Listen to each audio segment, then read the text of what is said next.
జై స్వరాజ్య టీవీ ప్రేక్షకులకు తెలుగు భాషా దినోత్సవ శుభాకాంక్షలు. గిడుగు రామ్మూర్తి పంతులు గారి జయంతి సందర్భంగా తెలుగు భాషా దినోత్సవాన్ని జరుపుకుంటున్నాం. మనం తెలుగు భాష అమ్మ భాష వంటిది, దేశ భాషలందు తెలుగు లెస్స అన్నారు. తెలుగు భాషలో చాలా ప్రక్రియలున్నాయి. అందులో కొన్ని ప్రక్రియలు ఇప్పుడు తెలుసుకుందాం. పద్యం, గద్యం, గేయం, కథ, కథానిక, వ్యాసం, జీవిత చరిత్ర, ఆత్మకథ, శతకం, అభినందన వ్యాసం, ద్విపద, ఇతిహాసం, ప్రబంధం, ముఖాముఖి, సంపాదకీయం, ఇలా చాలా ఎన్నో రకాలున్నాయి. అందులో ఒక చిన్న కవిత.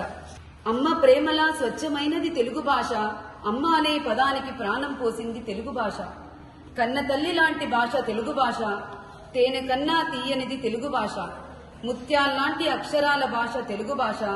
తెలుగు భాష ఎంచుకో, తెలుగు భాష నేర్చుకో, తెలుగు భాషకు ఉన్న గొప్పదనం తెలుసుకో. తెలుగు భాష నేర్చుకుందాం, తెలుగు భాషను గౌరవిద్దాం.